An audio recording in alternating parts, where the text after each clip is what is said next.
Hi, this is Dennis Weiss for Eagle Communications. Welcome to Why Like Ike. We have a couple of fellas here from the museum and library to run us through. We have Matt Thompson, who we have learned today is a registrar here. We even now know what he does, right?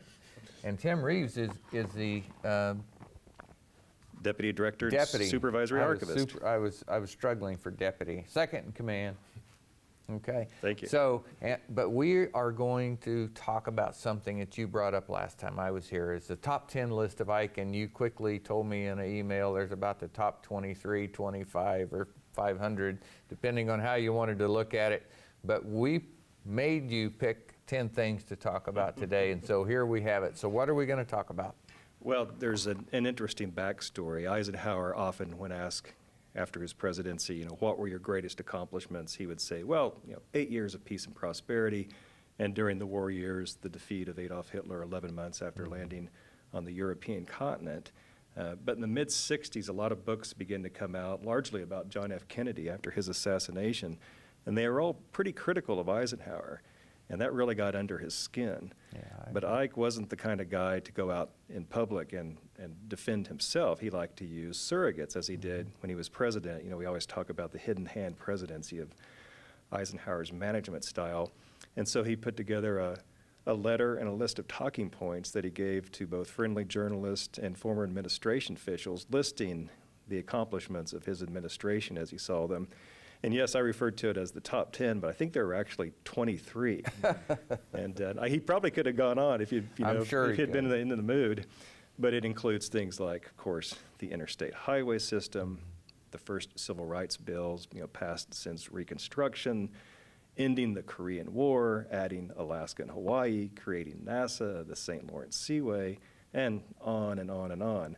But there was a deliberate attempt by Ike to set the record straight in the mid-1960s. Well, I'd like to kind of start up there, I guess. I think it was a worthy endeavor to set the record straight. It seems, maybe when it's happening, maybe it seems like it's a personal thing to set his record straight, but really it's the record of our country. And setting it straight means getting history right. That's kind of important. That's right, and that ties in, of course, so closely to our mission here at the Library and Museum, is to make that material available to researchers so they can tell the most accurate and objective story. Yeah, well, and we have a wealth of it. We have some remarkable reproductions of pictures on the wall behind us that kind of walk through. And we do, yes. And gosh, up at the top you see Little Rock, and that is when President Eisenhower stationed troops to escort young people into schools. That's right, and then the picture below with the civil rights leaders, including Dr. Martin Luther King, to Ike's right. And civil rights is one of those areas that's really getting a lot of attention from historians. And of course, the early take was that Ike didn't do a lot to advance civil rights, but he did everything he could do by executive order, which included desegregating the District of Columbia, completing the desegregation of military bases and military schools, ending discrimination in the awarding of federal contracts, establishing the Civil Rights Division in the Department of Justice, and 8 or 10 executive actions that any president, any of his predecessors could have taken, but didn't, and Eisenhower did, not to mention the 2 civil rights bills that he pushed through in 1957 and 1960, and then sending the 101st Airborne into Little Rock to enforce the order to desegregate the schools. It's very easy to speak of good things, but it's often hard to take action on good things. And Eisenhower proved that he was willing to speak into the public domain, use the bully pulpit of the presidency to speak into the civil rights issue, but he also acted, and he put legislation through. He used the power of his office to advance legislation, and he did the ultimate act of Commander-in-Chief of deploying troops in support of the rights of 10 students to walk up those stairs over there. That's exactly right. Yeah, amazing story. Okay, so what's next? Well, I was just looking behind us. Of course, we have a picture directly behind me of Ike walking with Queen Elizabeth, and this is at the grand opening of the St. Lawrence Seaway. And the St. Lawrence Seaway allows ocean or ships to enter in the Atlantic Ocean and go all the way to Duluth, Minnesota, across the Great Lakes. So it was really a big boom, particularly to Midwestern manufacturers and to Midwestern farmers as a way to get their items to market, international market, more efficiently. It had been in the plans for many years. Ike in 1954 was able to finally push it through to completion legislatively, and then it was opened in 1959, and Ike and Queen Elizabeth were there to cut the ribbon. I believe there's still an Eisenhower lock, or that's a popular place for Eisenhower fans to visit. We established that you know a lot about stuff, and there's some stuff on the table that represents the St. Lawrence Seaway, and I would have never guessed what stuff it is.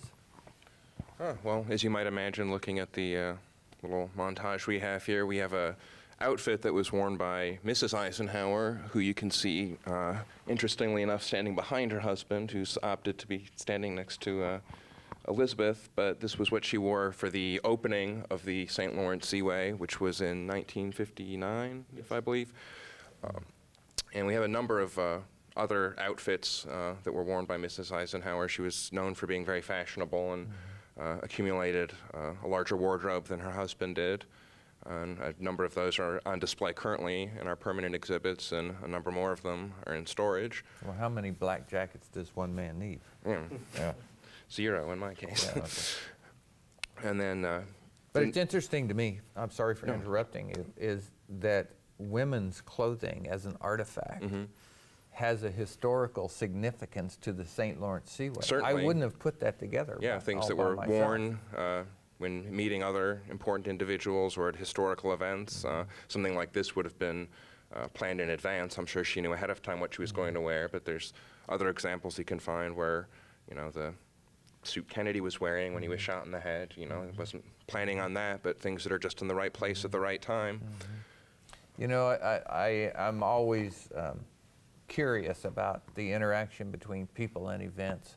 And as I sit here and listen to you fellows today talk about the St. Lawrence Seaway and what a beautiful part of our country and continent that is. We have a portion, Canada has a portion, and it's a beautiful trip up the St. Lawrence Seaway. But I look at the picture behind us, and when you're talking about in human history, making things happen, it really comes down to people doing things. And in the case of the picture behind us and the artifacts you have here, the First Lady of the United States is a player in many political things that happen in our world. And the Eisenhowers are a great example of the positive value of the relationship between the President and the First Lady as a outreach to other communities in the world and what we got done. That actually brings up another point, if I may. The next panel, of course, relates to the formation of NASA, which is a fairly high-profile government agency that we take for granted. And it was created by legislation that Eisenhower signed in 1958. And of course, the rationale at the time was that we wanted a civilian agency that could develop rockets and missiles, but it would still be nominally for peaceful purposes to compete with the Soviets. And of course, in the following decade, we went from having no manned space program to putting human astronauts on the surface of the moon. So really, of all of Eisenhower's accomplishments, that's one of the ones that I would say is a gift that just keeps on giving, because even after his death in the 1970s, the Voyager probes were launched, exploring the outer solar system for the first time. In the 1980s, the space shuttle program started, and that was taking humans into orbit for the next 30 years. The 1990s saw the launch of the Hubble Space Telescope, which is still operational as we're having this conversation, taking photographs of galaxies that are billions of light years away. The 2000s, you had rovers being sent to Mars to explore the red planet in great detail, sending back images and video in real time. And then, of course, right now, we have the New Horizons probe that is en route to Pluto, and we'll be exploring that for the first time in human history. Next month, we'll be seeing pictures of it. So the idea that one thing that Eisenhower did could have so many unintended consequences for science, diplomacy, working with other countries for peaceful purposes, not just militarizing and having an arms race, is really one of the most impressive and amazing things, I think, that came out of this period. Before we turned the camera on, we were looking at this panel behind me that you're just talking about, and there's a fellow standing there pointing at the rocket that many people wouldn't identify visually, and they may not understand who he is when we're about to tell him here. But that's Mr. von Braun. Correct. And he was the fellow who developed the V-1 rocket for Germany. Right. It's almost mind-expanding to the point of can't contain the fact that in the transition from war to peace, one of the things we did is we captured a number of scientists and took them out of Germany. To be able to preserve the science, there had to be a compromise with the history itself of what they had done and who they had done it for. Wow, what a huge decision. Yeah, ironic, isn't it? Yeah. Now speak to that. Well, I mean, that's exactly right. I mean, here, just within months after that war ending, the friends and enemies, if you will, of the United States had already completely changed. We were in a completely different, security context, and all of Eisenhower's presidency took place within that Cold War context and drove a lot of those events. Atoms for Peace, Ike listed as another one of his accomplishments. Atoms for Peace was a speech that he made at the United Nations on December 8th, 1953, in which he proposed peaceful uses for nuclear technology, and not just atoms for war, but atoms for peace, and challenged the Soviet Union to contribute to an international pool of fissionable material, just so that the world's scientists could explore the possibilities. I think we have instant access to news all over the world today, but sitting here, there is an access to history that goes much deeper than what you can hear and see on the daily news feeds. This cartoon is from Evansville, Indiana Courier, and I read it closely, and there are 5 or 6 political statements here on this one cartoon that have a breadth of understanding that you wouldn't get in a month's worth of watching the news. That's right, and that's what we try to it's amazing. Give to our students and other visitors. And in addition, of course, to the St. Lawrence Seaway and NASA, which were huge projects, Eisenhower oversaw the largest public works project in history, which one we're all familiar with, the interstate highway system. And that's an interesting story too, because it has its roots so early in Ike's career. As you know, after World War I, he volunteered for the Transcontinental Motor Convoy, which drove from Washington, D.C. to San Francisco, California. And they averaged about 6 miles a day. And in many places, there weren't even roads for the vehicles. And so it really gave him an appreciation of how important the national road network was, not just for commerce and for everyday convenience, but also for, again, that Cold War context. You needed a good way to get people out of the big cities in case of a World War III. Right. So it served that defense purpose as well. Okay, we have several other artifacts in front of us that tie to the adding Alaska. Yeah, and they even tied to the need to build that infrastructure, everything from the St. Lawrence Seaway to the interstate, because the country grew so much under Ike. He's the only president to have served under 3 different American flags. There were 48 states when he took office, and then briefly 49 states in 1959, and then, of course, 1950. And even though, or 50 stars, rather, in 1959. And even though we were only adding 2 stars to the flag, people really got into the idea of designing a new American flag. And we have, scores of examples, such as those you could see on the table. A lot of grade schools, entire classes would submit their designs for a new American flag. The public really didn't have a say. It was a committee formed by, I think, the Armed Forces and the Secretary of the Interior and a couple of others. And again, all we had to do, were add 2 stars to the flag. But, people really got engaged with the idea. And so the United States, just in sheer physical size, practically doubled under Eisenhower. And he considered that, again, one of his accomplishments. Things we don't think about. they are tied to a particular point in history, and it happens to center on the legacy of Dwight David Eisenhower, That's right. both Alaska and Hawaii. And you have some artifacts here on the table, and I'll point out they don't just live here on the table.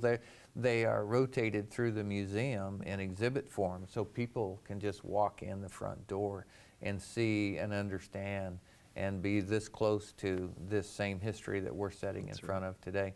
I find the 105 millimeter shell casing that was fired in commemoration of the Alaskan statehood ceremony in '59. It says on it, I picked it up and read it with my white gloves on.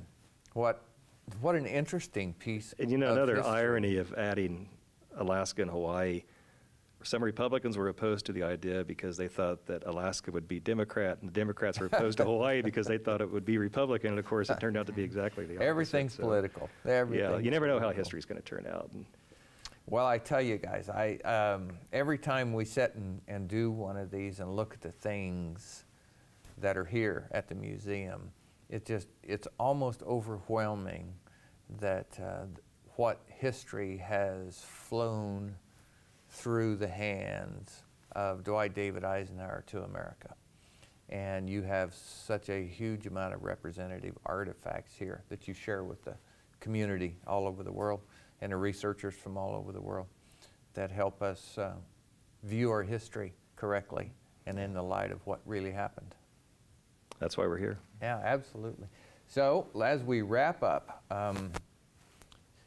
you know, I'd give you another shot at the other 13. So, you know, top 10, and you have other things in your file. Oh, yeah, but there's plenty. I guess what I'm saying is there is no end to the top 10 list of Dwight David There's really Eisenhower. not. I mean, depending upon how you want to look at his career, we could go all day. Probably the most productive time in American history. You know, you look at the Industrial Revolution, and that was a change.